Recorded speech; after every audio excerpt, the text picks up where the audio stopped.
Well, I'm sure that most of you are aware in the media and social media, everywhere, two things are being discussed. We have what's going on with the Beckham family and Nicola Peltz, but one of the biggest things which I'm going to be talking about today is the court case with Harry. And, well, there's been some interesting developments. Something that's really telling to me is that he started off discussing Chelsea Davy, and we've seen him do this before.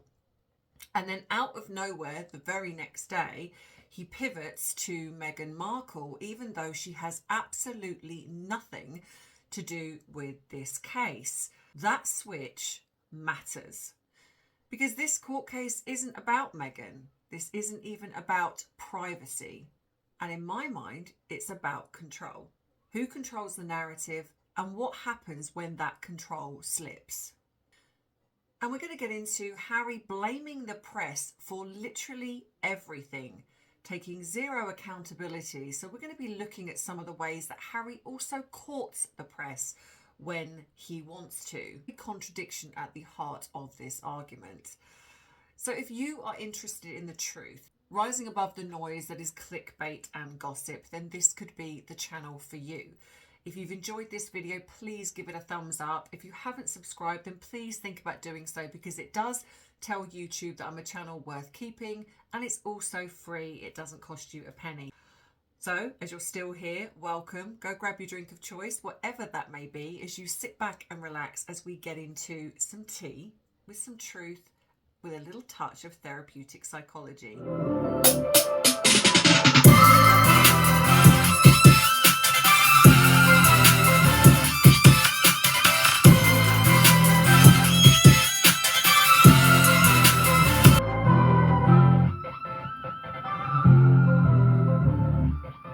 So, hey everyone. So the boring bit first. So what this case is about. So the core of it is this is a group privacy lawsuit brought on by Prince Harry and several other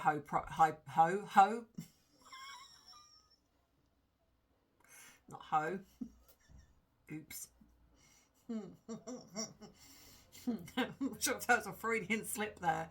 But high profile people, including this Hurley, Elton John, and now my voice is going. This is against Associated Newspapers, the publisher of the Daily Mail and the Mail on Sunday. They allege that the publisher engaged in unlawful information gathering.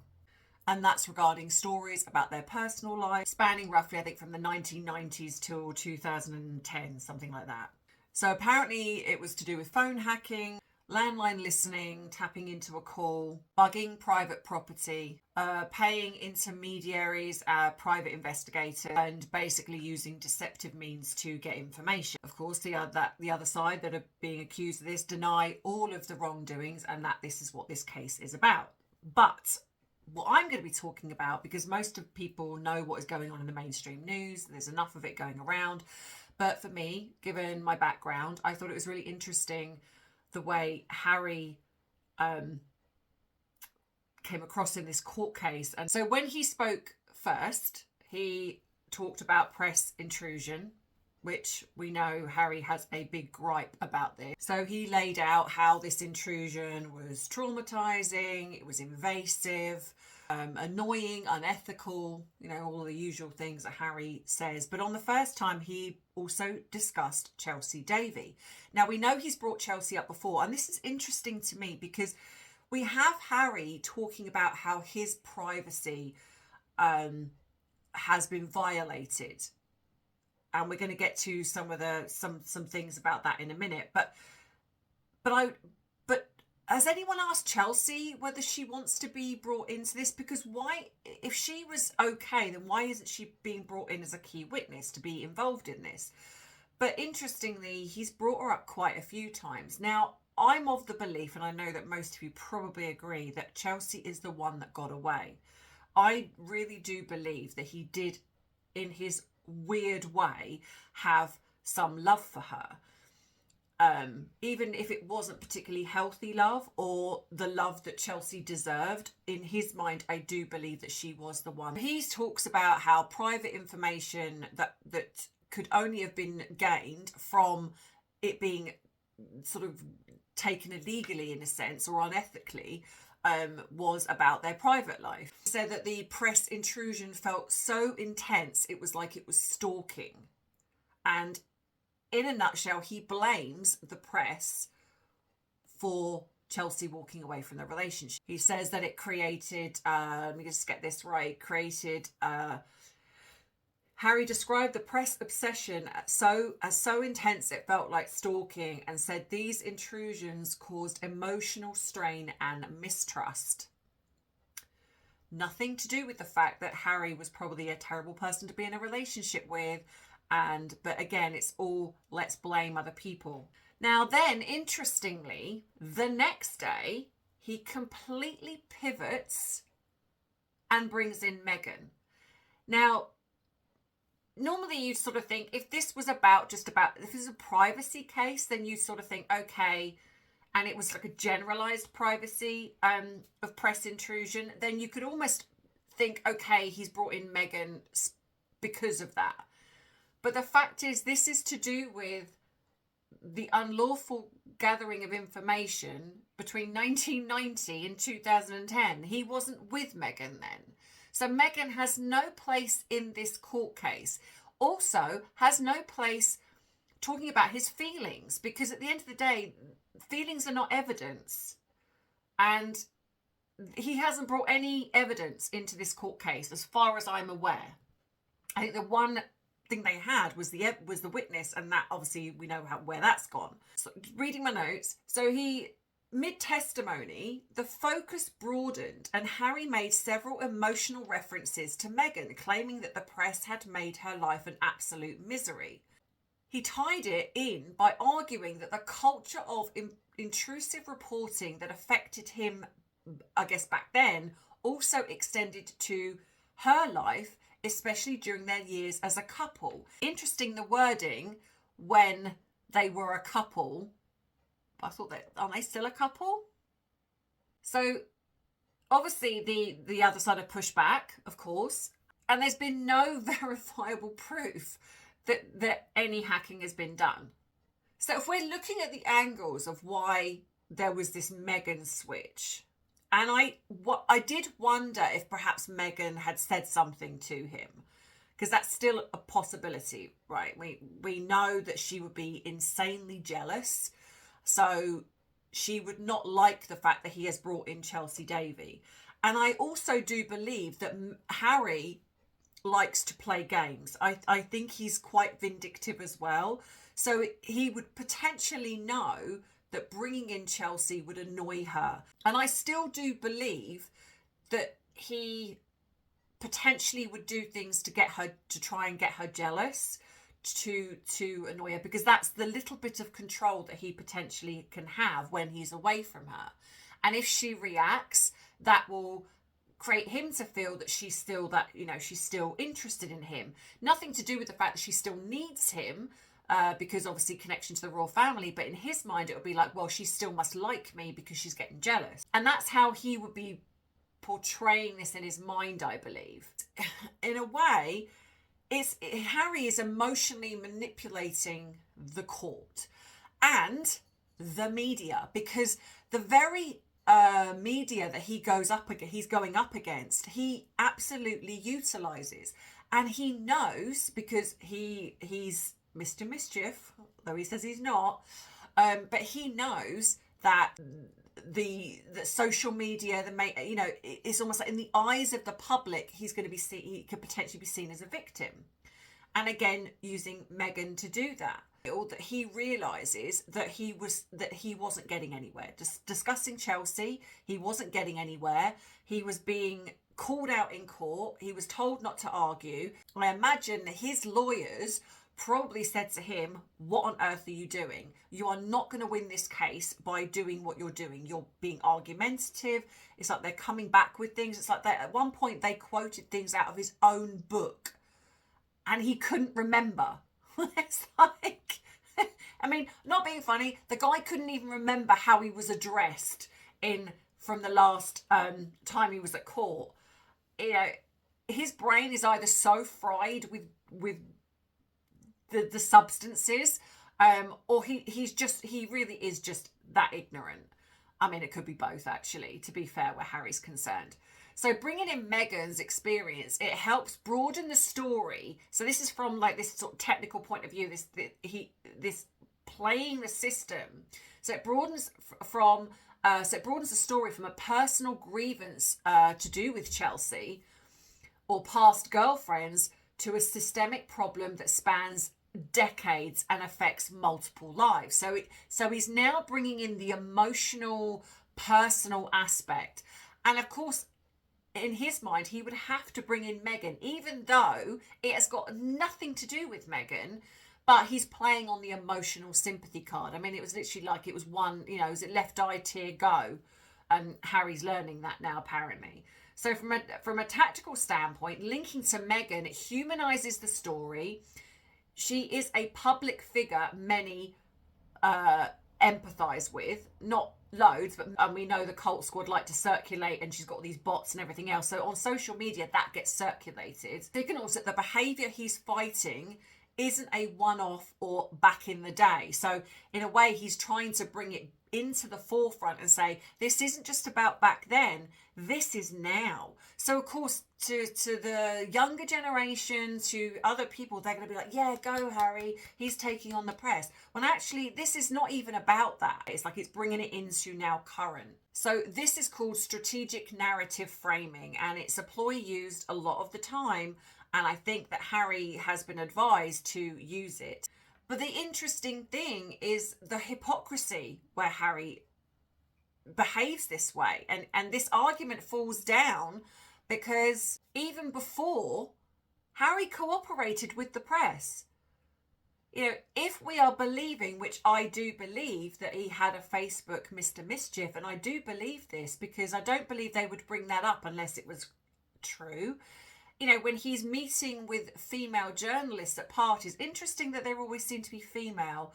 This man is the more I hear about Harry, the more I truly do believe that he is, in a different way, just as manipulative and as Meghan.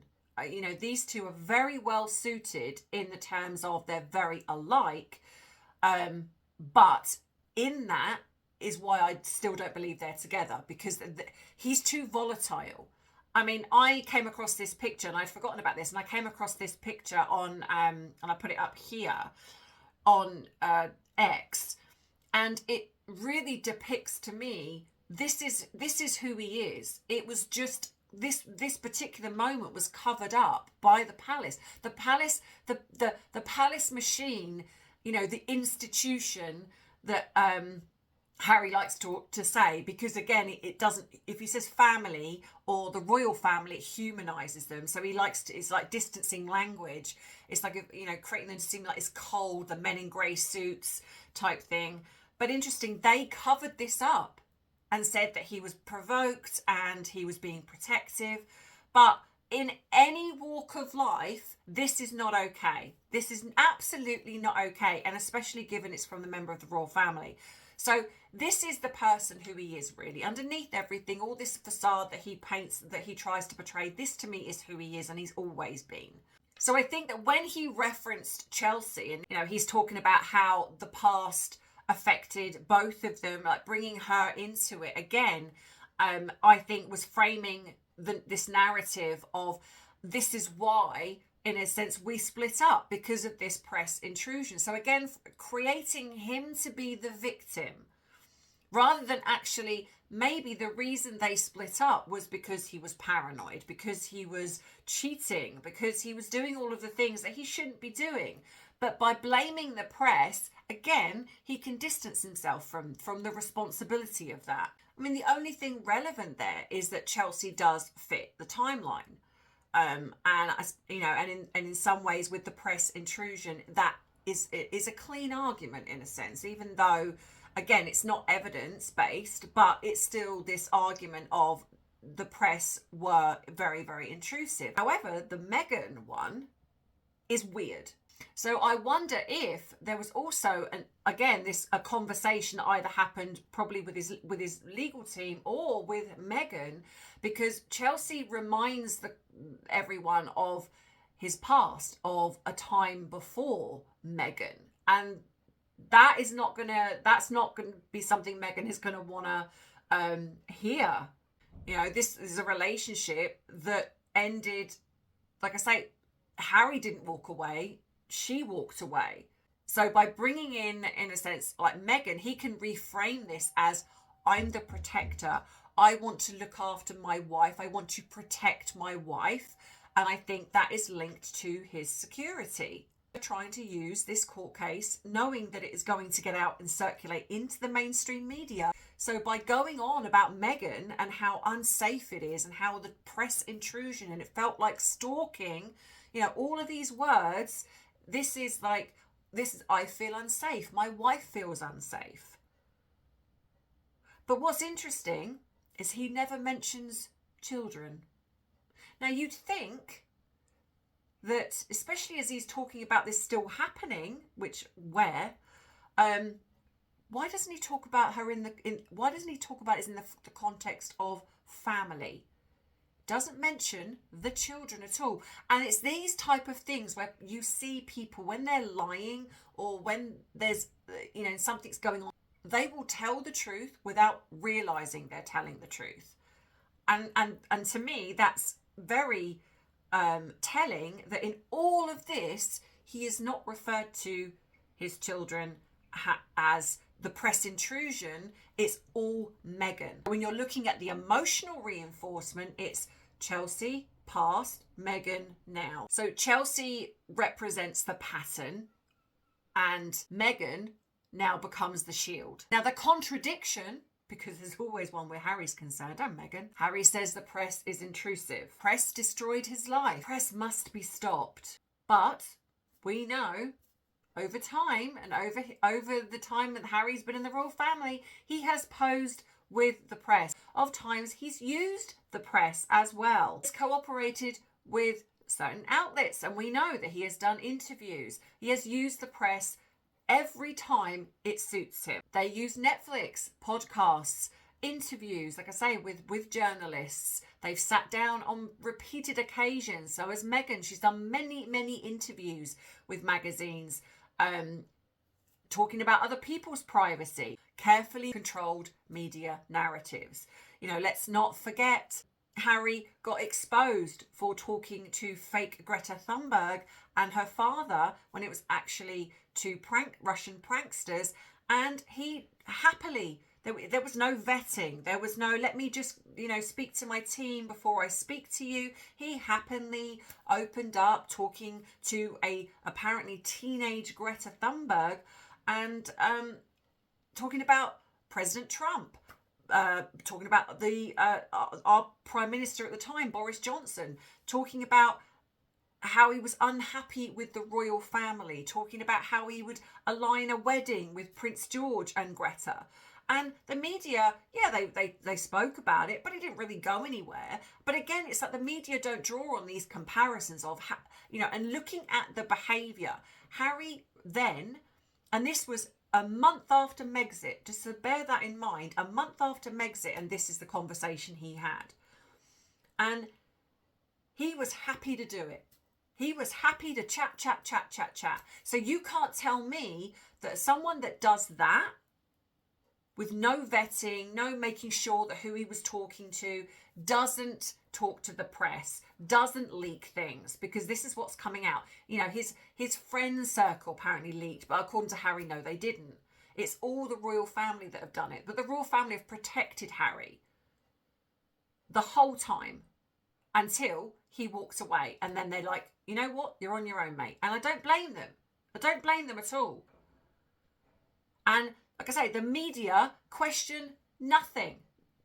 They don't question anything. Anything that these two put out. And the irony is that Harry and Meghan have utilised the press consistently when it suits them. In the key distinctions here, rejecting uncontrolled press is not the same as rejecting press. Harry doesn't hate media exposure, neither does Meghan. In fact, Meghan craves it. What they hate is not being able to control it, to get the positive PR when they want to utilise it, which is why, and this goes all the way back to them wanting to censor free speach, wanting to censor the media. And that is anyone that speaks out against them. That is what they don't like. It's not that they don't like the media as a whole. They just don't want their secrets and lies and everything else being exposed. They want to do these things in the shadows and have no one calling them out and holding them accountable. But it is very inconsistent with the argument that he tries to put across, and it's moral framing. And what they're proving is a lot of the information came from friends and inner circle, staff. And if the information that's been collected has come from his inner circle or people around him, then the whole entire thing collapses where Harry's concerned. To me, this isn't about the hacking for Harry. This isn't. This is about the unresolved issues that he has around publicity. And I think a lot of that stems when I'm looking at how he speaks about especially women. He sees women as either sex objects, or he's very, very demeaning. He's very dismissive of them unless he's utilizing them. The way he talks about women, and I think that I've said this before, it goes back to his mother, and this is before she passed. I think he's got a lot of anger and resentment at how his mother and William's relationship was. His anger is very much directed at his brother still, and you've only got to listen to how he talks about his brother. Again, blaming his brother. You know, when he was asked about if there was other royals that were part of being hacked, he was like, "Oh, I don't know." And of course he knows, because William took down one of the newspapers that started it. You know, so he knows that, but it's like he doesn't want to give his brother any credibility whatsoever. I mean, look at Invictus. His brother was a part of getting that together, but it's all Harry that put that together. It was nothing to do with anybody else. He is so jealous of his brother. He is so jealous of the relationship that he had with their mum. And I think that this consumes him. And I think this unhealthy relationship that he's got in regards to publicity is why he's in the state that he's in. This isn't a man that wants privacy. This is a man that wants control of what is being said about him.